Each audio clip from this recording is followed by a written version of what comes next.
या चगवणे बंधूंना शस्त्र परवाना देताना पुणे पोलिसांचं रेड कार्पेट होतं का अशी शक्यता आहे, कारण अवघ्या 1.25 महिन्यात शस्त्र परवाना अर्जाची दखल घेतली आहे। सामान्यांना 7 महिन्यापासून ते 2 वर्षांपर्यंत प्रतीक्षा करावी लागते। शशांक हगवणेनं वारजेत एक फ्लॅट भाड्यानं घेतला, दुसऱ्याच दिवशी शस्त्र परवान्यासाठी अर्ज केला। तत्कालीन पोलीस प्रशासनानं हगवणे बंधूसाठी कार्पेट टाकलं होतं का असा प्रश्न। या संदर्भात अधिक माहिती घेऊयात आमचे प्रतिनिधी रोहन कदम यांच्याकडून।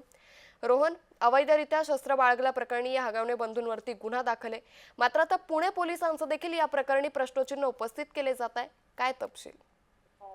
अगदी बरोबर आहे। खरं तर यांना शस्त्र परवाना कसा मिळाला हा सगळा जो आहे तो वादाचा मुद्दा मागील काही दिवसांपासून होता।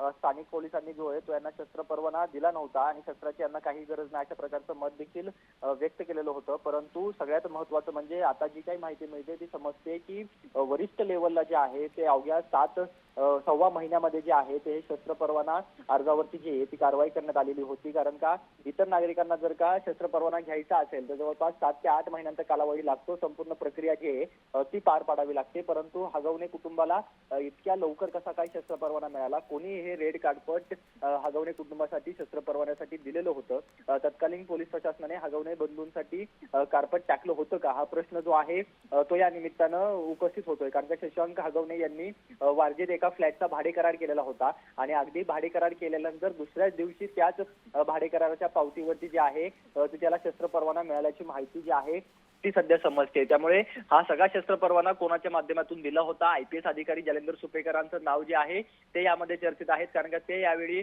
अप्पर पोलीस आयुक्त होते अशी देखील माहिती सध्याच्या घडीला मिळत आहे। त्यामुळे त्यांच्या माध्यमातून हे शस्त्र परवाने दिले गेले आहेत का आणि जर दिले गेले असतील तर त्याची चौकशी होईल का आणि त्यांच्यावर देखील कारवाई होईल का हे पाहणं आगामी काळामध्ये महत्त्वाचं असेल। निश्चित, त्यामुळे एकंदरीतच या प्रकरणातल्या संदर्भात देखील आमचं लक्ष असेल। तुर्तास धन्यवाद रोहन, आपण दिलेल्या सविस्तर माहितीसाठी।